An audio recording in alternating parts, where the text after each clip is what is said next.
Welcome to the final day of getting your sourdough start ready. What's really fun about today is we can make bread. So I left you at day 6, but and you were just discarding and feeding every day until you were getting it to rise to double, smell like yeast. And one more trick you can do to see if your starter is ready. This is my measured out water. You can do a float test. I'll get to that. So the float test is if you have some water, you can just take like a teaspoon of your sourdough starter and put it on top of the water, like do a bowl full of water. And if about a teaspoon of it floats on the top, that's an indication that it's ready. But when you're testing it, you're trying to catch it like when it's doubling. So mine takes about 12 hours. So in a 24-hour cycle, at about 12 hours, it's at its peak and it's doubled and it's nice and bubbly. And then the next 12 hours, it starts receding and going back down to the level that it was at. So you're trying to catch it around that hour 12 so that it will be full of bubbles to test if it floats. That's kind of the key, because if you're testing it at a different stage, it might not float. So we're gonna do the test. So for our bread though, it's really easy. You just need 350 grams of water, 500 grams of flour, 10 grams of salt, and 50 grams of starter. That's the only thing that I do. So in a baking timeline, I typically make this around dinner time or into the evening. I let it sit on my counter overnight, and then around breakfast time or the next day at lunchtime, like you have some windows. So about 12 to 18 hours later, I am going to shape it into my bread dough, and I will show you that, and then we're gonna bake it up. So the night before I want a loaf of bread for lunch or dinner, I'm gonna make it, because it takes around 24 hours to make the bread. You can shorten it down to about 18 if you want to, but this recipe takes about 1 day. So the night before you want bread, you need to make your dough. So this is my 350 grams of water. And then my starter actually has already started to fall. Can you see it's kind of a mess? I should have made this video a while ago, a few hours ago, but it's life. So I'm just gonna put a little on it, and I'm gonna show you the video. It's a little bit hard to see, but it is physically floating even after it's gone down. It was floating on the water, and then it just kind of sunk to the bottom. Oh, but it just popped back up there. So it's floating on the top. I know that it's ready. I'm going to use it. So mine, it floated for a second, it sunk to the bottom, and it actually popped back up. So I'm gonna say it's ready. So mine's on about, I think it's day 10 or 11. I've been feeding it for a while, and it's looked great since about day 8, but I just wasn't quite ready to make the bread. So if it is rising and it's getting bubbly and it smells a lot like kind of like tart yeast bread, then you're ready to go. So about day 8, I think I could have used it. It's not hurting it to go longer. We're on about day 11. It's passing the float test, and your starter will only improve with time and with age, and it'll gain strength. But in this window of about day 7 to day 14, if it is after you discard and feed, if it's rising to double, if it smells really good, you're good to go.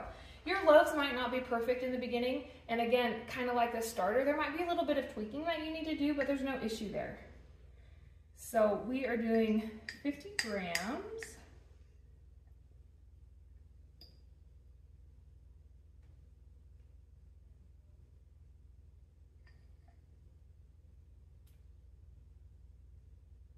Perfect. And so this, I'm just gonna finish. I'm ready for a new jar. Mine's kind of getting yucky on the edges. So I'm gonna do 25 grams of starter, 50 grams of flour, 50 grams of water. And so I have just fed it again, and I can make another batch of bread tomorrow night if I want, or in 12 hours it will be ready. Or I can feed it, let it rest on the counter for an hour or two just to like start activating, and then you can stick it in your fridge. You do not have to discard and feed every day. The trick with putting it in the fridge is it slows down the fermentation process. So if you leave it in there for a week, fine, leave it in there for 2 weeks. At about 2 weeks, if I'm not baking still, I will take it out, I will discard and feed, I will let it sit on the counter for an hour or two to warm up, and I'll put it back in the fridge. It can live in the fridge a long time if you're feeding it about every 2 weeks. And then if it's been in the fridge and it's only been a day or two, you can just pull it out and it will continue to rise and you can use it. I normally pull it out at lunchtime if I'm gonna make bread dough in the evening. And if it's been in the fridge a little while, normally in the morning, I will pull it out, discard and feed, because if it's just been a few days in the fridge, you don't need to discard and feed. It's still active enough, especially if you let it warm up for 6 or so hours. So at lunch, pull it out and make your bread at night. But if it's been there a minute, get it out in the morning, discard and feed, and then about 12 hours after you discard and fed, then you can make your bread dough. So it's really not hard to maintain. You don't have to keep feeding it. You don't have to keep creating discard. You can have this and kind of keep it in the fridge for your baking schedule, which is really nice. There's a lot of flexibility there. So I just added my water. So it was floating really nicely, all of that was. I'm gonna mix all of this into the water until it's nice and milky. So I just have a milky frothy, and then I'm adding my 500 grams of flour. I pre-measured it, ease. And then I'm doing 10 grams of salt.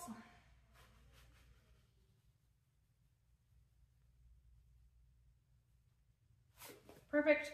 And then I'm just using a fork and I'm just gonna stir it up. It's a pretty thick dough. And I don't do a lot of fold and kneading, and I don't babysit this dough. Once I stir it up, in an hour I can come back and just stir it one more time to help it, but honestly you don't have to. I mean, you can, and it helps develop the gluten, but it's not necessary, because I've made it many nights where I just mixed it up and let it ferment on the counter. No problem there. But if you wait an hour and then come back and just stir it a little bit more, you can do that too. That's the only kind of kneading or mixing that you need to do. So what was that, 30 seconds? And then I have this nice dough, and I'm just gonna leave it in here. And there's no dry spots, but we're gonna come back in an hour and look at it. So in an hour, we're just gonna do a little bit of, we are gonna fold and stretch it. We're gonna pick it up by the corners and put it in, but that's the only thing that we need to do. And if you don't have time to do that, if you're ready for bed and don't wanna come back in an hour, just cover this, leave it out on the counter, cover it well. You can either use a damp dish towel to help the top not to get dried out. You can use plastic wrap, you can use a shower cap, or you can use a beeswax wrap. Just cover it well so that's not getting too much air, and we are gonna let it go. So I am gonna show you, if you wanna come back in an hour, you can fold it just a little bit. And if you're adding stuff like chocolate chips or cheese or herbs, I add it at that hour mark. So I have tons and tons of recipes. We're not worried about those. We're just doing our first really normal loaf. So we have this, super easy, not hard to do. I'll see you in an hour. I was just gonna show you, this is what the dough looks like. It's not overly wet, not overly dry. It's just kind of a normal yeast dough. So this is what it looked like right after we mixed it up. And then I'll come back in an hour and show you what it looks like too. Okay, it's been an hour, so we're just gonna come in and we can just stir a little bit. Do you see how the gluten's already starting to develop? So if you have time and you want to, great. If you wanted to go to bed, or if you ignored your dough, no problem. I'm just turning it a quarter turn. We're taking it from the corner. That's all. I'm just gonna do that. I did that 4 times. That was a 5th time. And look how much the gluten's already developed in an hour. So now I'm just gonna cover this, leave it on my counter overnight, so about 12 to 18 hours, and then we'll shape it after it has some time to rise. And if you didn't, like I said, if you don't get to this little stretch and fold session, it does not matter. And if you want to, it's not gonna hurt a thing. Okay, it's been about 18 hours for this bread, and here's what it looks like. It kind of gets flat and it did rise. So we're gonna look at this a little closer and shape it into our loaves. Then it just has to sit another hour or 2 and we're gonna bake it. So we almost have bread. You should be so proud of yourselves. Okay, look how pretty it is. It's good gluten development. It just got puffy and a little bit flat. So you're gonna need something to put your bread into shape. This is just a bread proofing basket, and I have dusted it with flour really well. Another thing you can use a bowl, because see how similar in size they are. You can use a bowl like this, and you can line it with a clean dish towel, but you're also gonna need to flour it very well. If you're gonna get into sourdough, these are not that expensive, and you can get a kit that comes with a razor blade, one of these scrapers, and one of these for about $15. And I would recommend that. They're really easy to work with. And so I'm just going to come in here. My countertop is clean, but there's no flour on it. And I'm just gonna put the dough out. This is not an overly sticky dough. It's soft, but not sticky. If it's sticky, use a little bit of flour, but it shouldn't be. And then to shape it, I just kind of like put all of the sides in together.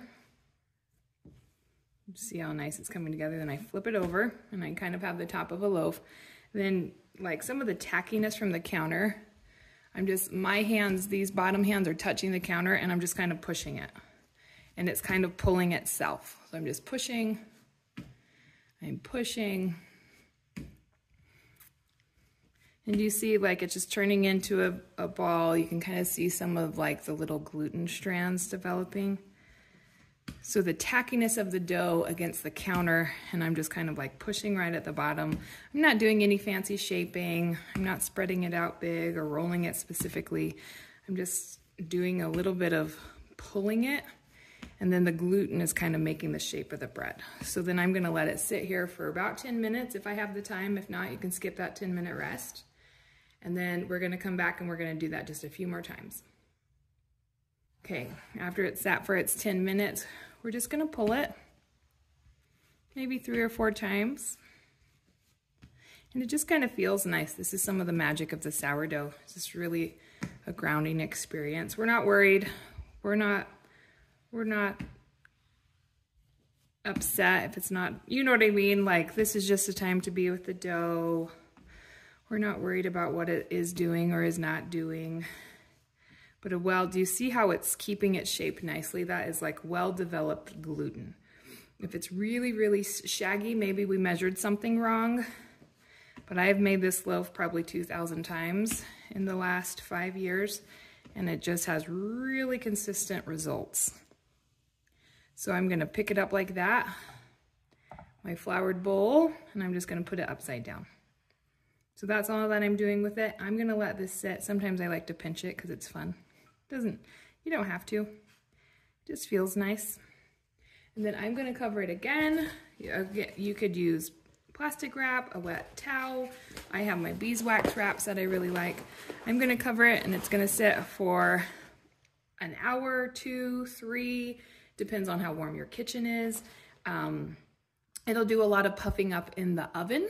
So if your timing schedule is tight, if you need to get it done, you can bake it after an hour. If you have a little bit more time or you're not ready to bake it, you can wait 3 or 4. If you have some issues with your timing too, you can cover this well and stick it in your fridge. And then like if you needed to run somewhere, you could stick it in your fridge and then pull it out, and it probably needs to sit for about an hour at room temperature to come back to temperature, but you have some flexibility with the timing. I typically just want my bread, so I let it rise 1 to 2 hours, just depends on how busy I am that day. That's kind of a great window. If it goes a little bit longer than that, it's not gonna hurt anything. It might start to get a little bit overproofed, and it just sticks in the bowl a little bit, and I just pull it out and it puffs up fine. It's a really, really flexible recipe. So timing should work for you. You should not work for your sourdough. So this has only been about an hour. The dough kind of starts to spread out and then it will rise up, and you can let it rise until it's about the top of the bowl. I would recommend a 7-inch or a 9-inch bowl or a baking proofing basket. And then there's a lot about a debate about whether or not you're preheating your Dutch oven. You can if you want to. You do not have to if you do not want to. If you want to preheat it, put it in a hot oven and let it get warm for about 10 minutes, and then be careful when you're adding your bread. And if you want to put your bread in a cold Dutch oven, it will not hurt it. So this is how I score it. I'm just doing a little plus sign, nothing fancy. I don't even have a handle for my basic razor blade. And we're using the edges of the parchment paper to put it in our Dutch oven. I did preheat this one because that's a habit of mine. And so just make sure you're using your pot holders. We're adding it carefully. You're going to bake it for 40 minutes with the lid on, and then you're going to remove the lid, keep the rest of the pan, and bake uncovered for 10 or 15 minutes. And this is just beautiful. Okay, we just created the most beautiful loaf of bread. So when it was baking, we put it in the oven and we cooked it for 40 minutes. Then we took the lid off and then we cooked it for another 10 to 15. I did 15 and it got pretty crunchy. If you want it a little less crunchy, just do it for the 10. And so you need to let it cool about an hour, and this helps the crumb to set. If you cut into it while it's still warm, it'll almost give it like a little bit of a gummy texture. Often we don't care. I'll let it cool for 10 or 15 minutes, and then I'll cut into it warm and we'll slather it with butter and just eat it for lunch. But today I let it cool for you. We are going to look at this crumb. Mine has a traditional, it doesn't have the big holes in it like some sourdough. If you want that, after your starter has developed and you've worked with this simple dough for a while, you can look up recipes for high hydration sourdough, and that wetter, stickier dough will need different tending, but it will give you the holes in the bread.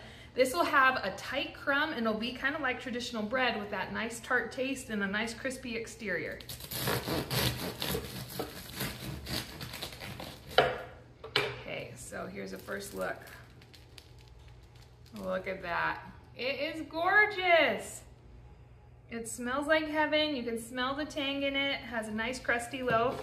So I like to cut it all the way in half. It's pretty stiff. And then I put the cut side down, and then I cut this way. And that's how I cut my bread. It just helps you not to smash it so much. So I would sit here and cut these into pieces. And this is just so good with some bread. It makes great toast. I like it best fresh. I think it's really good if it's still warm or you baked it that day, and any leftovers are great for toast. And I have a whole slew of other recipes like bread pudding or croutons that you can make. So here is your very first loaf of sourdough bread with our starter that we just started less than 2 weeks ago. So incredible that you can just do this with flour, water, salt, and some magic. Thank you for going on this journey with me.